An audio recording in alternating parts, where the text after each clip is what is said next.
Hey guys, welcome back, and today I'm going to talk to you about my experience at the Eras Tour. Okay, so starting off strong, I went to the Eras Tour in August. I went to night 8 of Wembley, and it was on the 20th of August, and I had the most amazing time. I've been a huge fan of Taylor Swift for like years now, and when I heard about the Eras Tour coming out, I really wanted to get tickets, so we tried really hard back in June. Not last year, but the year before, because we were on holiday at the time when Europe tickets were coming out, and my parents were really trying to get tickets, and we missed out on all 3 days of ticket getting, and I was devastated, as you know most people were.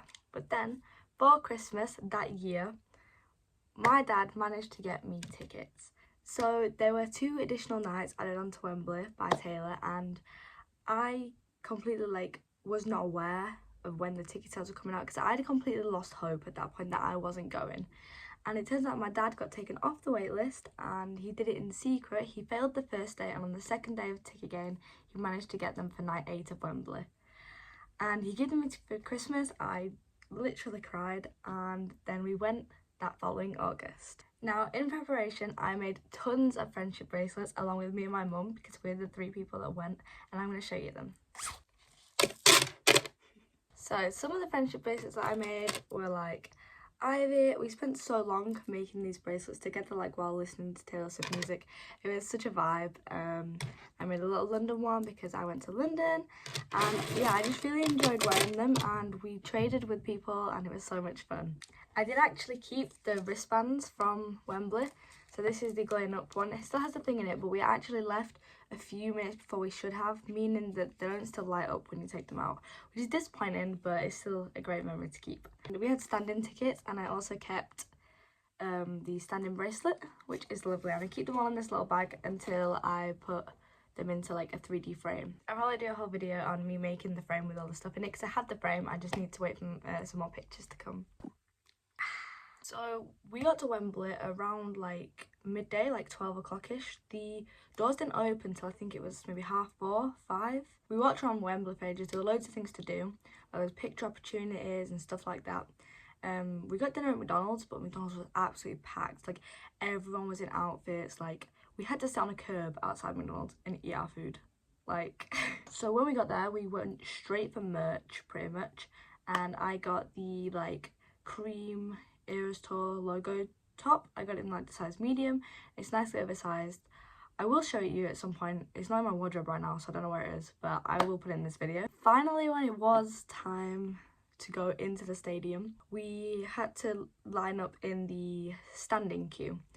And when I tell you, this is the longest queue I've ever had to, like, when we got there at 12, there were people like camping outside, and the line was still super long. But like, the line went like round the stadium, like, it was crazy. But it was like, it wasn't a bad queue because everyone was so excited in the queue. Like, it was just a great atmosphere. We were actually quite early into the stadium. Like, there wasn't too many people. Like, we couldn't have got to the front, but like, we could have got a lot closer than we did. But we found a little raised bit. I think that they like cover the wires on, and I'm not exactly a tall person, and I really wanted to be able to see something. So instead of like mashing myself against other people to get to the front, we decided to like stand on that bit and like claim our spot there. So yeah, and we didn't have to wait too long. Like, during the openers, it was Ray and Paramore that we got. They like were selling food, so we had like some chicken and chips, and they were giving out water for free and everything, which is great. And when Taylor came on, it was the most out-of-body experience I've ever had. Like, I was literally crying singing the first song, and I couldn't get my words out because like, it was just like what do you mean Taylor Swift is there? Like, but yes, I was crying through the first 2 songs, Miss Americana, Heartbreak Prince, and Cruel Summer. After that, I had to calm down and really appreciated the show. We got like all the outfits that she did for our night was so amazing, and we also got amazing special surprises. Florence from Florence and the Machine came out during Florida's debut performance on the last night of Wembley, and I didn't know what to say. My dad was asking us before, who would you want your like surprise guest to be if you got one? And we were like, oh, wouldn't it be amazing if she played Florida with Florence? What did I tell you? I've never been so shocked in my life. We were just like filming and singing along, and I was trying to process. I was like, what song is this that I'm singing? Because I don't think it's on the set list. Because I'm thinking it's not this, it's not this, it's not this. And like it clicked like on the third line in. And I turned to my sister. I was like, oh my god, she's playing Florida. And like she started screaming.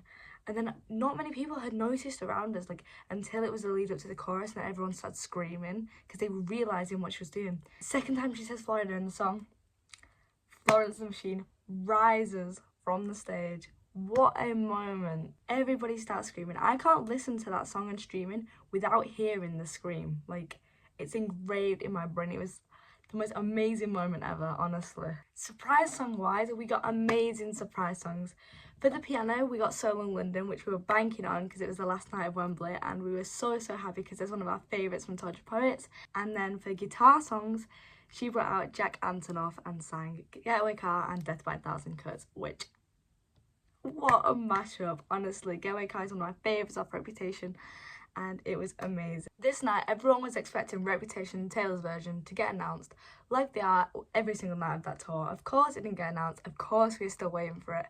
I'm holding out hope that it is soon, but I had the most amazing experience there ever. It was a 3-hour show, 3 hours to 3.5 hours, and I was wearing like, not big heels, but small heeled boots, and my legs were killing during the end of it. Like, I hobbled from the stadium to the car, but it was worth every single minute of it. I just don't know what to say about it. Like, still, like, what is it, like 6 months later, I can't process that it was real. Like, there's no way, like, I can't remember half of the night because my adrenaline was like so high. It was absolutely insane, and I'm so grateful that I got the chance to be able to go. Luckily, we didn't have to travel to London and back up north in the same night and same day, because we stayed at our families who actually live down south, so it was only like a 2-hour journey after the show. I was asleep in the car, and we did get home at like 1:30, 1-ish. I just can't believe it. So I hope you've enjoyed listening to my experience at the Eras tour, and if anybody else went, I'm sure you enjoyed it just as much as I did. It was absolutely amazing. Thank you for watching.